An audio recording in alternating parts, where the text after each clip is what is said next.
सर्वप्रथम सर्वांना श्री स्वामी समर्थ.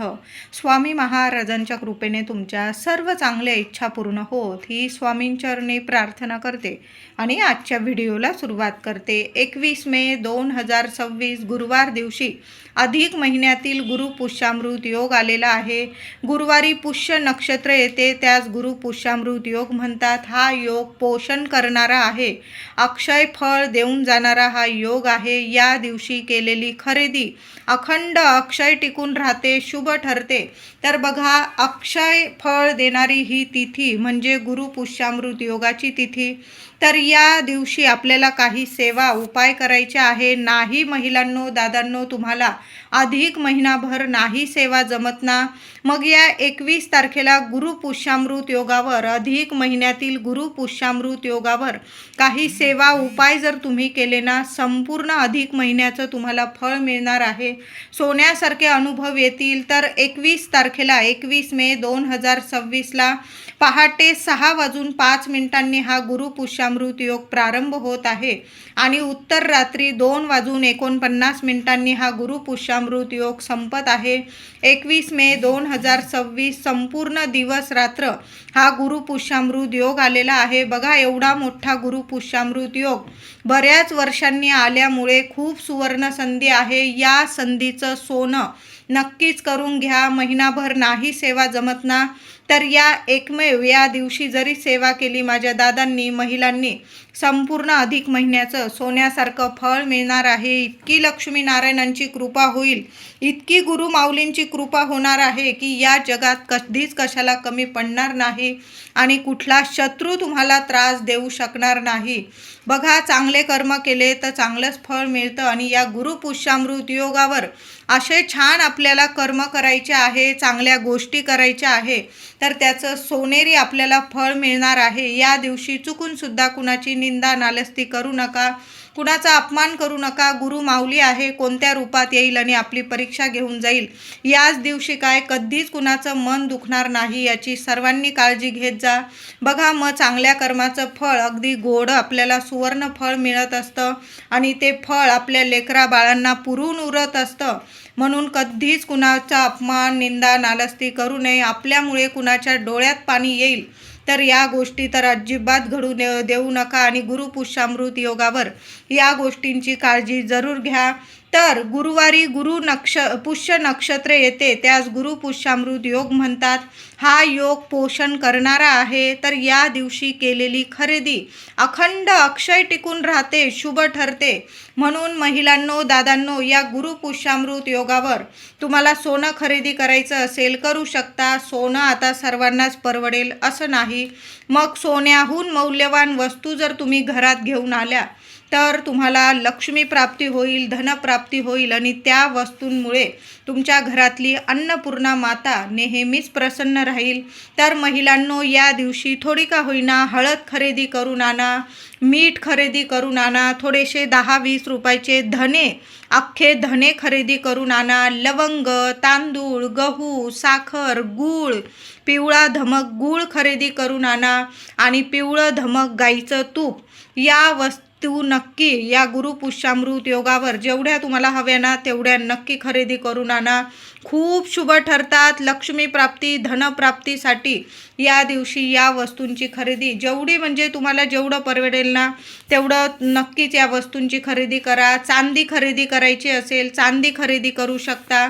त्याचबरोबर या दिवशी वाण द्यायचं असेल तर तुम्ही मुलींसाठी वाणाच्या वस्तू, लेक जावयासाठी वाणाच्या वस्तू या गुरु पुष्यामृत योगावर घेतल्या तर खूप शुभ ठरतात. मुलींचे जोडवी तुम्हाला बदलून द्यायचे असतील आईंनी तर या दिवशी जरूर जोडवींमध्ये भर टाकून नवीन जोडवी बनवून द्या किंवा मुली स्वतःचे जोडवी स्वतः बनवत असतील तर या सुवर्ण योगावर जरी तुम्ही तुमच्या जोडवींमध्ये चांदी थोडी भर टाकून घेतली आणि नवीन जोडवी तयार केली तरीही चालेल. या दिवशी चांदी खरेदी करा, सोनं जमत असेल तर सोनं खरेदी करा. अशा शुभ वस्तू खरेदी करणं गुरु पुष्यामृत योगावर खूप शुभ ठरतं. तांब्याचा दिवा तुम्हाला वाण म्हणून द्यायचा असेल, चांदीचा, तांब्याचा, तर या सुवर्ण योगावर जरूर खरेदी करा. बघा, लक्ष्मीवर्धक ठरेल. म्हणजे तुमच्या मुलीच्या घरात पण भरभराट होईल आणि तुमच्या पण आई-वडिलांच्या घराचं सुद्धा गोकुळ होईल, भरभराट होईल, लक्ष्मी मातेची कृपा होईल, दोन्ही घरात आनंद येईल. तर गुरु पुष्यामृत योगावर लवकर उठायचं आहे आणि अंघोळीच्या पाण्यात चिमूटभर हळद टाका किंवा तुम्हाला 5 चिमूट 11 चिमूट जरी टाकली तुम्ही तरीही चालेल. तुमच्या देवांचं इष्टदेवांचं नामस्मरण करा आणि चिमूटभर हळद टाकून अंघोळ करा. थोडंसं गंगाजल असेल आवर्जून टाका, गुलाबजल असेल गुलाबजल टाकू शकता, नाही गंगाजल गुलाबजल टाका, नाहीच काही चिमूटभर हळद. तर आवर्जून गुरु पुष्यामृत योगावर जी व्यक्ती अंघोळीच्या पाण्यात चिमूटभर हळद टाकून अंघोळ करते ना, त्या व्यक्तीचं भाग्य तेजस्वी होतं आणि सोन्यासारखं सुख ऐश्वर त्या व्यक्तीला आयुष्यभर मिळतं. तिच्या लेकराबाळांची प्रगती होते, तिच्या घर संसारात सुख समृद्धी नांदते, अखंड लक्ष्मी नांदते. म्हणून गुरु पुष्यामृत योगावर महिला, दादा, लहान लेकरांना सुद्धा चिमूटभर हळद टाकून अंघोळ करा. महिलांनो, थोडीशी हळद तुम्ही तुमच्या बेंबीला लावली किंवा तुमच्या कंठाला लावली तुम्ही, म्हणजे मानेच्या इथं, तरीही चालेल. लक्ष्मी मातेचं स्मरण करा. हळदीचे उपाय जेवढे करता येईल ना या दिवशी, आणि अधिक महिन्यातला गुरु पुष्यामृत योग आहे, असा योग पुन्हा येणे नाही. बऱ्याच वर्षांनी असा योग अधिक महिन्यात आलेला आहे. म्हणून गुरु पुष्यामृत योगावर हळदीचे उपाय आवर्जून करा. महिलांनो, लवकर उठा पण हळदीचे उपाय जरूर करा. आंघोळीचा उपाय तर आवर्जून करा. आंघोळीनंतर उंबरठा स्वच्छ पुसून घ्या, मुख्य दार पुसून घ्या. हळदीचं लेपन या दिवशी उंबरठ्यावर झालंच पाहिजे. त्याचबरोबर हळदीचं लेपन केल्यानंतर उंबरठ्याची छान पूजा करून घ्यायची आहे. हळदी, कुंकू, अक्षता, फुलं वाहून उंबरठ्याची पूजा करा. आणि उंबरठ्यावर तुम्हाला चिमूटभर मोहरी ठेवायची आहे. पिवळी मोहरी मिळून जाईल तुम्हाला, पण जरूर घेऊन या. पूजेच्या दुकानात तुम्हाला थोडीशी पिवळी मोहरी मिळून जाईल, 10-20 रुपयाची, किंवा थोडी जास्त महाग असेल थोडी घेऊन या. आपल्याला उपाय सेवा करण्यासाठी लागते. आणि भगवान श्री हरी विष्णू पिवळ्या मोहरीने खूप प्रसन्न होतात. आणि अधिक महिन्यात हा गुरु पुष्यामृत योग आला आहे. आवर्जून उंबरठ्यावर हळदीचं लेपन केल्यानंतर चिमूटभर पिवळी मोहरी, आता पिवळी मोहरी उंबरठ्यावरून घसरून जात असेल, पडून जात असेल, छोटीशी मातीची पंती असेल, मातीचं भांडं असेल, तर मग एका कोपऱ्याला जिथं कुणाचा पाय लागणार नाही त्या साईडला उंबरठ्यावर चिमूटभर पिवळी मोहरी त्या मातीच्या भांड्यात ठेवून द्या. दिवसभर राहू द्या. संध्याकाळी दिवे लागण्याच्या वेळी उंबरठ्यावर येण्या जाण्याच्या रस्त्यात उंबरठ्यावर ती मातीची पंती घ्या ज्यात तुम्ही पिवळी मोहरी ठेवलेली आहे. त्यासोबत तुम्हाला कापूर जाळायचा आहे आणि त्यावर 5 लवंग जाळायचा आहे. कितीही वास्तुदोष असू द्या, पितृदोष असू द्या, किंवा घरात दुःख दारिद्र्य असेल आणि लक्ष्मी स्थिर राहत नसेल, तर महिलांनो, गुरु पुष्यामृत योगावर सकाळीच उंबरठा पूजन करून पिवळी मोहरी ठेवा आणि संध्याकाळी ती पिवळी मोहरी कापूर सोबत जाळा आणि त्यावर 5 लवंग जाळा. अनुभव नाही आला तर मला बोला, सोन्यासारखे अनुभव येतील. घरातली जी नकारात्मकता असेल क्षणात नष्ट होईल आणि लक्ष्मी नारायणांची तुमच्यावर कृपा होणार आहे. खूप सुंदर उपाय आहे. आवर्जून हा उपाय सकाळीच करा आणि संध्याकाळी ती पिवळी मोहरी जाळून टाकायची आहे. या दिवशी सकाळी अंघोळीनंतर तुळशी मातेची सुद्धा छान पूजा करायची आहे.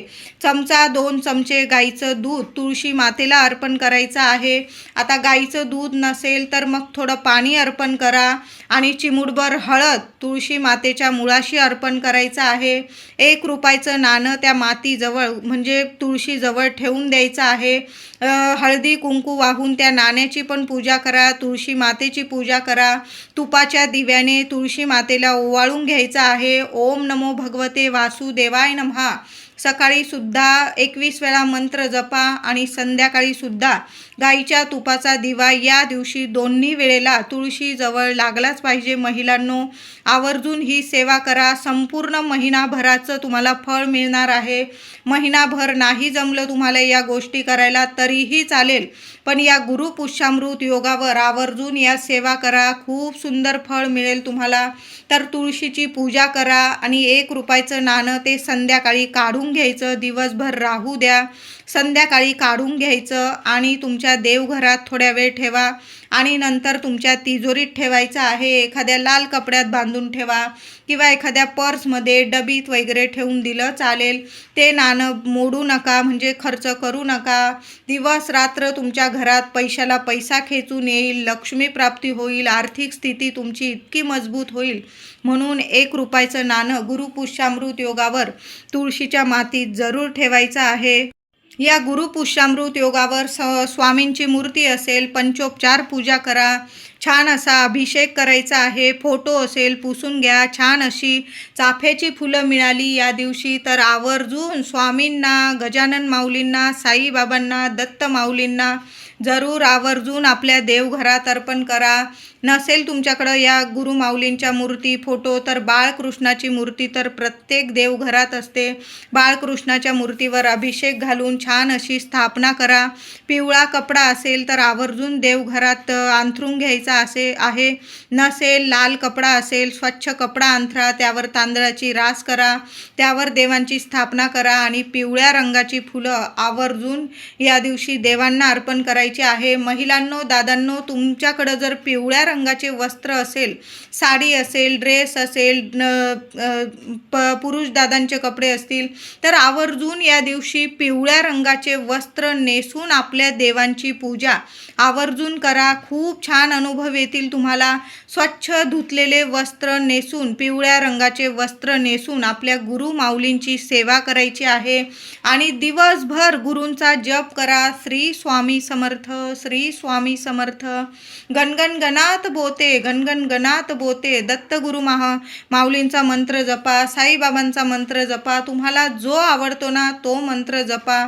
नाहीच जमलं, ओम नमो भगवते वासुदेवाय नमः, ओम नमो भगवते वासुदेवाय नमः. बघा, इतकं सुंदर फळ मिळेल तुम्हाला की तुमचं 100 जन्मांचं जे काही दुःख दारिद्र्य असेल ना क्षणात नष्ट होईल असा हा दिवस आहे. लेकरा बाळांना काही अडीअडचणी येत असतील तर आवर्जून या दिवशी मुलांकडून सुद्धा मंत्र जपून घ्या किंवा देवांना नमस्कार करून घ्या. मुलांकडून देवांना पिवळ्या रंगाची फुलं अर्पण करून घ्यायची आहे. त्याचबरोबर देवांना थोडंसं अष्टगंध किंवा थोडीशी केशर असेल, चंदन घसत असाल तुम्ही किंवा चंदनाची पावडर असेल तुमच्याकडं, देवांना तिलक करताना थोडीशी केशर त्या तिलकमध्ये मिक्स करायची आहे. मिक्स करा आणि छान असा तिलक देवांना आधी लावायचा आहे. देवांना लावल्यानंतर जो तिलक उरेल ना तो तुम्ही स्वतःच्या कपाळीसुद्धा लावा, मुलांनासुद्धा लावा. मुलांची इतकी शिक्षण असो, नोकरी असो, व्यवसाय असो, प्रत्येक क्षेत्रात मुलांची खूप प्रगती होईल. म्हणून गुरुपुष्यामृत योगावर देवांना जो तिलक कराल तुम्ही त्यात थोडीशी केशर असेल तर आवर्जून टाका. केशर नसेल थोडी हळद टाकली चालेल. आणि तो उरलेला तिलक असेल ना देवांना लावल्यानंतर जो तिलक उरलेला असेल तो थोडा थोडा तुम्ही सर्वांनी घरातल्यांनी जरूर लावा. मुलाबाळांना लावा. मुलांचं आयुष्य एका रात्री सोन्यासारखे आयुष्य घडणार आहे. मुलांना प्रत्येक कामात यश मिळायला लागेल. उद्या गुरुपुष्यामृत योगावर विष्णू सहस्त्र नामावली किमान 1 वेळा सकाळी किंवा संध्याकाळी जरूर पठण करा किंवा तुम्ही ऐकलीत तरीही चालेल. या दिवशी थोडं का होईना दान धर्म अवश्य करा. एखाद्या गोरगरिबाला पाणी दान करा. अन्नदान तर सर्वात श्रेष्ठ दान. अन्नदान करा. कपडे लत्ते दान करता येईल. कुणाला शिक्षणाला दान करता आलं तुम्हाला तर आवर्जून दान करा. गुरुपुष्यामृत योग आणि अधिक महिन्यातील गुरुपुष्यामृत योग आहे. जेवढं दान कराल ना त्याच्या 1000 पटीने देवता तुम्हाला मिळवून देणार आहे. आयुष्यात कधीच कसली कमी पडणार नाही. कुणासमोर झुकायची वेळ तुम्हाला येणार नाही. कितीही मोठा शत्रू असू द्या त्या शत्रूचा सुद्धा नाश होईल असा हा दिवस आहे. म्हणून जेवढं दान धर्म करता येईल ना तेवढं आनंदाने करा. देवांचं नामस्मरण करा आणि दान खऱ्या मनाने दान केलेलं कधीच खाली जाणार नाही. 7 जन्म तुम्हाला अगदी भरभरून फळ मिळणार आहे. लेकरा बाळांना या जगात कधीच कसली कमी पडणार नाही. पैसा असो, आरोग्य असो, कसलीच कमी पडणार नाही. प्रत्येक कामात त्यांना यश मिळायला लागेल. म्हणून या दिवशी 10-20 रुपयाचं किंवा तुम्हाला जास्त परवडेल तेवढं दान या दिवशी जरूर करा. किंवा अधिक महिन्यामध्ये ब्राह्मणाला दान देत असाल तर या गुरुपुष्यामृत योगावर एखाद्या मंदिरात जाऊन तुम्ही ब्राह्मणाला दान देऊ शकता. किंवा तुमच्या घराजवळ कोणी भटजी राहत असतील तर त्यांना सुद्धा तुम्ही या दिवशी दान देऊ शकता. गरीब व्यक्ती नाहीच भेटला तर मग ब्राह्मणाला सुद्धा या दिवशी दान देऊ शकता. बघा, 1000 जन्मांचं फळ तुम्हाला प्राप्त होईल. या गुरुपुष्यामृत योगावर घरात, देवघरात आपल्या श्रीयंत्र असेल महिलांनो, कुलदेवीचा टाक असेल, माता लक्ष्मीची मूर्ती, कुंकुमार्चन जरूर करा. सकाळी करा, संध्याकाळी करा, पण देवी आईला कुंकुमार्चन जरूर करा. ओम कुलदेवताय नमः, ओम श्रीम नमः या मंत्राचा जप करत करत तुम्ही कुंकुमार्चन करायचं आहे. मोगऱ्याची फुलं असेल, लाल गुलाब असेल किंवा लाल रंगाची देवी आईला जरूर अर्पण करा. एखादी वेणी अर्पण करू शकता. मुख्य दरवाजावर एक स्वस्तिक काढायचं आहे. महिलांनो, आंघोळीनंतर हा उपाय करा. किंवा माझ्या दादांनी जरी मुख्य दार स्वच्छ पुसून घ्यायचं आहे, थोडी हळद ओली करायची आहे, त्यात थोडंसं चंदन टाकायचं आहे आणि थोडीशी केशर असेल तर टाका, नाही तर चंदन आणि हळद ओलं करून घ्यायचं आहे आणि मुख्य दरवाजावर एक स्वस्तिक काढायचं आहे. हे स्वस्तिक काढल्याने तुमच्या घरात इतके सुंदर अनुभव येतील की तुमच्या घरात कायम सकारात्मकता येईल, पवित्रता येईल आणि तुम्हाला दैवी अनुभव येतील. तुमच्या घरातली नकारात्मकता कायमची नष्ट होईल. कुणा शत्रूची नजरबाधा झालेली असेल तर ती तिथंच नष्ट होईल. असा हा सुंदर उपाय आहे. म्हणून मुख्य दरवाजावर थोडी केशर, हळद आणि चंदन एकत्र करा आणि असं छान असं स्वस्तिक आवर्जून काढा. तुमचं देवघर असेल तिथं एक स्वस्तिक काढू शकता. तुमची तिजोरी असेल तिथं काढू शकता. मुलांचं जिथं अभ्यास करतात तिथं काढू शकता एक स्वस्तिक. तुमचं किचन ओटा तिथं सुद्धा एक स्वस्तिक अशा पद्धतीने काढू शकता. तुम्हाला जिथं काढायचं तिथं काढा, पण तुम्ही मुख्य दरवाजावर या दिवशी गुरुपुष्यामृत योगावर एक स्वस्तिक आवर्जून काढायचं आहे. गुरुपुष्यामृत योगावर गाईला नैवेद्य ताजी चपाती, तूप, गूळ लावा आणि स्वतःच्या हाताने जरूर गाईला खाऊ घालायचं आहे. ताजीच चपाती घ्यायची आहे. पुरणपोळी असेल तर आवर्जून पुरणपोळी तूप लावून घ्या आणि गाईला पुरणाचा नैवेद्य या दिवशी द्या.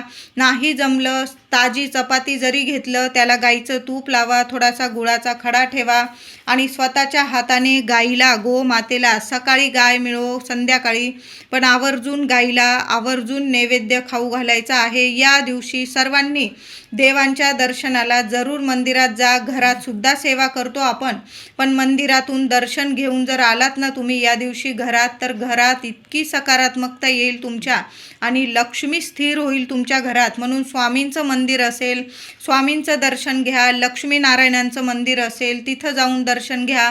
आपल्या बाप्पाचं मंदिर असेल तिथं जाऊन जरी दर्शन घेतलं तरीही चालेल.